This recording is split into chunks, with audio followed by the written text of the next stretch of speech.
Daniel പ്രവർത്തിച്ച കാലഘട്ടം എന്ന് പറയപ്പെടുന്നത് നമ്മൾ ചിന്തിക്കുന്നതിനെക്കാട്ടിലും അപ്പുറമായ ഒരു കാലഘട്ടമാണ്. Remember, the circumstances which Daniel was in is beyond even our imagination. അന്നത്തെ പേർഷ്യൻ സാമ്രാജ്യം എന്ന് പറയപ്പെടുന്നത് സിന്ധു നദീതട സംസ്കാരമുള്ള ഇന്ത്യ മുതൽ ഇങ്ങ് ഫിലോസഫിയുള്ള ഗ്രീസ് വരെ ആ രാജ്യം ഭരിക്കുകയാണ്. Right from India to Greece, this country is this wide, this long. മഞ്ഞുമൂടി കിടക്കുന്ന റഷ്യ മുതൽ ഇങ്ങ് ചൂട് നിറഞ്ഞ ആഫ്രിക്ക വരെയുള്ള രാജ്യത്തിന്റെ ഭരണ നേതൃത്വം കൈകാര്യം ചെയ്യുന്ന ഒരു രാജ്യത്തിലെ പ്രധാനപ്പെട്ട വ്യക്തിയാണ് Daniel. Right from Russia to Africa, this kingdom extended and he was part of the ruling kingdom of that time. അത് നെബൂഖദ്നേസറിന്റെ കാലഘട്ടത്തിൽ അന്ന് ഹാങ്ങിങ് ഗാർഡൻ ഉണ്ട്. At the Nebuchadnezzar kingdom there is hanging gardens there. നിങ്ങൾക്കറിയാമോ മേദ്യ പേർഷ്യ സാമ്രാജ്യത്തിന്റെ ആദ്യത്തെ രാജാവ് എന്ന് പറയപ്പെടുന്നത് സൈറസ് ആണ്, കോരഷ് ആണ്. You know, the first king of this kingdom was Cyrus and Koresh. അദ്ദേഹമാണ് ആദ്യമായിട്ട് ഹ്യൂമൻ റൈറ്റ് എന്നുള്ള നിയമം ഇന്നും ബ്രിട്ടീഷ് മ്യൂസിയത്തിലുണ്ട്. അടിമകൾക്ക് ലിബറേഷൻ നൽകിയ ആദ്യത്തെ രാജാവ് എന്ന് പറയപ്പെടുന്നത് സൈറസ് ആയിരുന്നു.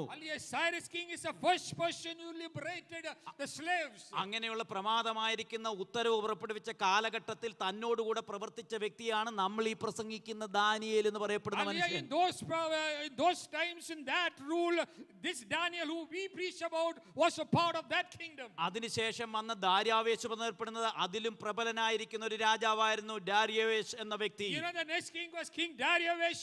He was more prominent than Cyrus. അദ്ദേഹത്തിന്റെ കാലഘട്ടത്തിലാണ് ഏറ്റവും പ്രധാനപ്പെട്ട ഹൈവേ സിസ്റ്റം അന്നുണ്ടായത്. Oh, it was in his time when the highway systems of the world was created. ഇന്നത്തെ ഇറാനിൽ നിന്ന് ഇന്നുള്ള സർദിസിൽ വരെ ഉള്ള 1500 മൈലുള്ള ഹൈവേ സിസ്റ്റം ഡാരിയവേശിന്റെ കാലഘട്ടത്തിലായിരുന്നു ഉണ്ടായത്.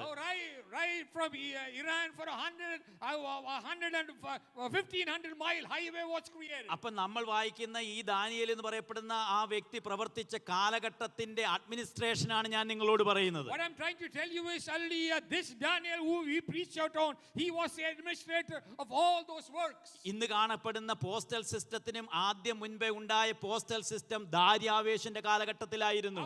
The postal system was created by Darius. കാരണം ഈ 1500 മൈൽ ഒക്കെ ഈ ഓരോ വാർത്തകൾ കൊണ്ടെത്തിക്കുവാൻ 7 ദിവസത്തിനുള്ളിൽ കുതിരപ്പുറത്ത് കൊണ്ടുപോകുന്ന പോസ്റ്റൽ സിസ്റ്റം ആയിരുന്നു അന്ന് ദാര്യാവേശിന്റെ കാലഘട്ടത്തിൽ ഉണ്ടായിരുന്നത്. In the time of Darius, these 1500 miles, there was a horse postal system where within 7 days mail was delivered. അത് ലോകത്തിൽ എല്ലായിടത്തും നാണയവിനിമയം ഗോൾഡ് കോയിൻ ഇട്ട് സമൂഹത്തിൽ ഇംപ്ലിമെന്റ് ചെയ്ത മനുഷ്യനാണ് ദാര്യാവേശ് എന്ന് പറയപ്പെടുന്ന വ്യക്തി. Still the time of Darius there used to be barter system, but now Darius is the king who invented money transactions. അതുകൊണ്ടാണ് 6-ാമത്തെ അധ്യായം നാം വായിക്കുമ്പോൾ 120 പേരെ പലയിടങ്ങളിലായിട്ട് ഓരോ ലീഡേഴ്സ് ആയിട്ട് നിയമിക്കുന്നതിനെ പറ്റി 6-ാമത്തെ അധ്യായത്തിൽ ഒരു ഡിസ്കഷൻ നടക്കുന്നത്.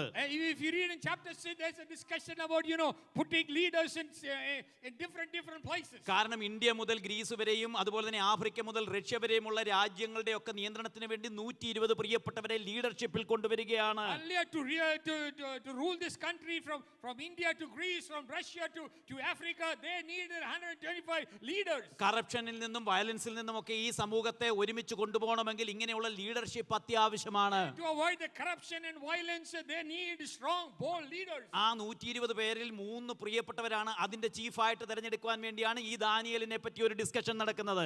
The discussion is about making Daniel the chief of all these 102 leaders. ഈ കാലഘട്ടത്തിലാണ് ചില കൂട്ടുകാർ തന്റെ വിശ്വാസത്തിനെതിരായിട്ട് താൻ ആരാധിക്കുന്നില്ലെന്നും പറഞ്ഞ് തനിക്കെതിരായിട്ടുള്ള ഒരു പ്രവർത്തനം ഉണ്ടാക്കുന്നത്. This is the time when a lot of his enemies they try to get together saying that he does not worship our God, and they try to bring accusation in front of him. ആ സന്ദർഭത്തിലാണ് താൻ വീട്ടിലേക്ക് പോയിരുന്ന് പ്രാർത്ഥിക്കുവാനായിട്ട് താൻ തയ്യാറാകുന്നത്. That is the time when he goes to his house and he turns to Jerusalem and starts praying. തന്നെ ഏൽപ്പിച്ചിരിക്കുന്ന ഉത്തരവാദിത്തങ്ങൾ വളരെ നിയോഗത്തോടുകൂടെ ചെയ്യുകയും തനിക്ക് കഴിവില്ലാത്ത കാര്യങ്ങൾ ദൈവസന്നിധിയിൽ പ്രാർത്ഥനയോടെ ഏൽപ്പിക്കുകയും ചെയ്തു. He used to do all his every task given to him, he would do it diligently, and what he could not accomplish, he used to ask God for help. നിനക്ക് ചെയ്യാൻ വയ്യാത്ത കാര്യങ്ങൾ ദൈവത്തിന്റെ കരങ്ങളിൽ ഏൽപ്പിച്ചു കഴിഞ്ഞാൽ, if you diligently do what you can do, hallelujah, what you cannot do, God will take care of it.